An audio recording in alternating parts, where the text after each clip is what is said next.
කොහොමද ඔයාලට?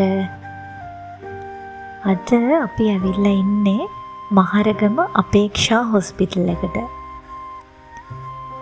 හොස්පිටල් පරිශ්‍රයේ තියෙන මේ බෝධීන් වහන්සේ ඉස්සරහ වැඳ වැටිලා කී දෙනෙක් නම් ජීවිතේ ඉල්ලලා ඇත්ද? අපි මුලින්ම බෝධීන් වහන්සේ වන්දනා කරගත්තා. හොස්පිටල් එකට ඇවිල්ලා අපි කරන්නේ මොකක්ද කියලා මං කියන්නම්. හැම මාසෙම එක සෙනසුරාදාවක් අපි වෙන් කරගෙන තියෙනවා පිළිකා රෝහලේ දුක් විඳින රෝගීන්ට අත්‍යවශ්‍ය ද්‍රව්‍ය ගෙනත් දෙන්න, සුවදුක් බලන්න. මේ වැඩසටහන කරන්නේ මහමෙවුනාව භාවනාසපුවෙන්. අතිපූජනීය පින්වත් කිරිබත්ගොඩ ඥානානන්ද ලොකු ස්වාමීන් වහන්සේ තමයි මහමෙවුනාව භාවනාසපු සංචිතයේ නිර්මාතෘ. මේ වැඩසටහනට පින්වත් ස්වාමීන් වහන්සේලාත් වඩින නිසා අපි කල්ැතුව ගිහිල්ලා අතු ගාලා ආසන පනවලා බුදුරජාණන් වහන්සේට මල් සුවඳ දුම් පැන් පහන් පූජා කරනවා. ස්වාමීන් වහන්සේලා වැඩම කරලා අපිට කෙටියෙන් ධර්මදේශනාවක් සහ පුණ්‍යානුමෝදනාව කරනවා. ඉතින් දන්නවද මේ හොස්පිටල් එකේ රෝගීන් 1000කට ආසන්න ප්‍රමාණයක් ඉන්නවා. අපි මේ හැම රෝගියෙක් ළඟටම යනවා. හැබැයි ඒ යන්නේ හිස් අතින් නෙවෙයි. මහමෙවුනාව භාවනා අසපුවෙන් මේ සත්ක්‍රියාව කරන 17 වෙනි අවුරුද්ද තමයි මේ. මේ අවුරුදු 17 පුරාවටම රෝගීන්ට රසගුණ පිරි එළවලු සුප් එකක් අපි ලබලා දුන්නා. නමුත් පහුගිය මාස 2ක 3ක ඉඳලා හොස්පිටල් එකේ කිචන් එකට අනුව අපිට දෙන්න උනේ මසාලා ටී එකක් තමයි. අයිඩියා එකක් ගන්න මම බඩු ටිකක් පෙන්වන්නම්. ඉතින් ඒකයි ළමා හා වැඩිහිටි පැම්පර්ස්, සබන්, කිරිපිටි, ටූත්පේස්ට්, ටූත් බ්‍රෂ්, පොඩි අයට කතන්දර පොත්, මහා මේක ධර්ම සංගරාව, ඒ වගේම බිස්කට් වලට නම් කලින් අනුමැතිය ගන්න ඕන. ඒ වගේම බල සම්පන්න පිරිතෙන් බලගැන්වුණු පිරිත් නූලුත් තවත් අත්‍යවශ්‍ය දේවලුත් අපි අරගෙන යනවා. මේ පින්කමත් එක්ක එකතු වෙන්න සමහර දවස්වලට ලොකු පිරිසක් එනවා. සමහර දවස්වලට පිරිස අඩුයි.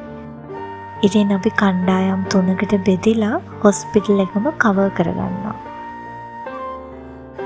මමත් එක පැත්තකට යන නිසා හැම පැත්තම මට වීඩියෝ කරන්න වෙන්නේ නැහැ. ඉතින් අපිට මේ කිරි භාජන එහෙම ගොඩක් දුරට අරන් යන්න තියෙන නිසා කට්ටිය ගොඩක් ඉන්නවා නම් හරිම පහසුයි. ඉතින් මම යන පැත්ත මම ඔයාලට පෙන්වන්නම්. මම කිසිම පේෂන්ට් කෙනෙක්ව මේ වීඩියෝ එකෙන් පෙන්වන්නේ නැහැ. අපේ අයගේ වැඩ ටික විතරයි පෙන්වන්නේ.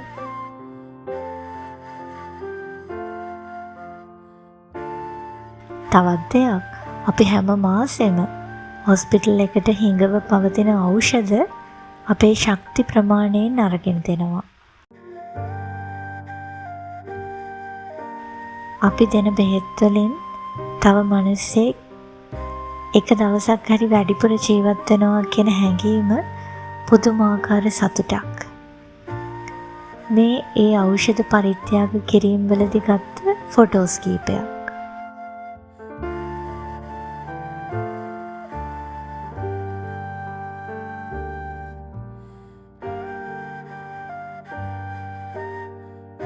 මම මේ පින්කමත් එක්ක එකතු වුණු මුල් දවස්වල සමහර රෝගීන් විඳවන හැටි දැකලා දන්නේම නැතුව ඇස්වලට කඳුළු ආපු දවස් තිබ්බා. පිරිත් නූලක් ගැට ගහගන්න බැරුව වෙවුලුව දවස් තිබ්බා. මේ 2026 කියන්නේ මම මේ පින්කමත් එක්ක එක දිගට සම්බන්ධ වෙන 3 වෙනි අවුරුද්ද.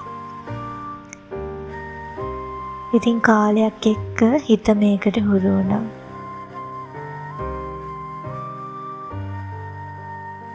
ඔයාලා හිතන්නේ පිළිකාව හැදෙන්නේ කොහොම කියලාද? කෑමෙන් බීමෙන්ද? මට නම් හිතෙන්නේ පිළිකාවක් කියන්නේ කර්ම විපාකයක් කියලා. අලුත ඉපදෙන බබාලටත් පිළිකා තියෙනවනේ. ඔයාලගේ පවුල්වලත් පිළිකාව නිසා ජීවිත අහිමි වුණ ආදරණීයයන් ඉන්නවා ඇති. සමහර අත්දැකීම් මමත් පෞද්ගලිකවම විඳපු නිසා මට ඒ වේදනාවල් හොඳින් තේරුම් ගන්න පුළුවන්. ඉතින් අපි හොස්පිටල් එකේ හැම වෝඩ් එකක් ගානෙම ගිහිල්ලා ඒ අදාළ මිස්ලගෙන් අවසර අරගෙන තමයි මේ අපි ගෙනිච්ච දේවල් බෙදලා දෙන්නේ.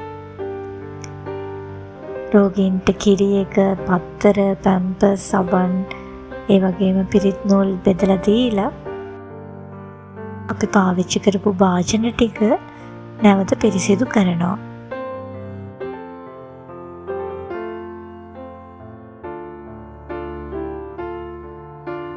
ඉතින් ඇවිදලා ඇඟට හරි මහන්සි. පින්කම අවසානයේදී අපි පොඩි සංග්‍රහයකුත් භුක්ති විඳිනවා. මම ගිය අවුරුද්දෙත් අපේක්ෂා රෝහලට දානයක් දෙමු කියලා වීඩියෝ එකක් කරා.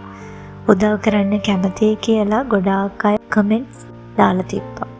නමුත් ඇත්තටම අලුතින් සම්බන්ධ වුණේ කීප දෙනයි. ඒකට මොකුත් කියන්න බෑ. තම තමන්ගේ වැඩ කාටත් තියෙනවනේ. ඒත් තම තමන්ගේ වැඩ 1000ක් අතරේ කොහොම හරි වෙලාව හදාගෙන මේ උතුම් ගිලානෝපස්ථාන පින්කමත් එක්ක එකතු වෙන පිරිසකුත් ඉන්නවා. හිත් ලස්සන මිනිස්සු. අනුන්ගේ දුකේදී කම්පා වෙන මිනිස්සු. යෝ භික්ඛවේ මං උපට්ඨේය සෝ ගිලානං උපට්ඨේය. යමෙක් ගිලනුන්ට උපස්ථාන කරයි නම් හේ මට උපස්ථාන කළා හා සමානයි යන බුදුරජාණන් වහන්සේ පවා වර්ණනා කළ උතුම් ධර්මයේ අර්ථය දන්න අය. ඉතින් මේ 2026 අවුරුද්දේ පින්බර වෙසක් මාසය. මේ වෙසක් මාසයේ අදිෂ්ඨානයක් ඇති කරගමුද හැම මාසෙම බැරි වුණත් පුළුවන් වෙලාවට මේ ගිලානෝපස්ථාන පින්කමත් එක්ක එකතු වෙනවා කියලා. මේ මැයි මාසයේ මේ වැඩසටහන තියෙන්නේ මැයි 16 වෙනිදා. දවල් 1ට මුදලින් හරි ශ්‍රමයෙන් හරි බඩුවලින් හරි දායක වෙන්න පුළුවන්. ඔයාලගේ එකම එක කාරුණික වදනක්, එකම එක කාරුණික සිනහවක් පැය 24ම ඇදකට වෙලා ඉන්න අහිංසක ජීවිතයකට ලොකු හයියක් කෙනෙයි. එයාලා තනි වෙලා නැහැ කියලා හිතෙයි.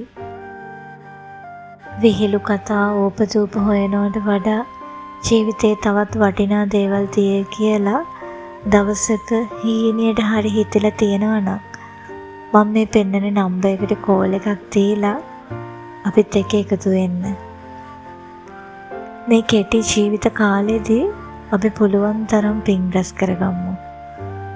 මම Aruni. Peaceful Life Diary YouTube channel එක subscribe කරලම තියාගන්න. හැමෝටම තෙරුවන් සරණයි.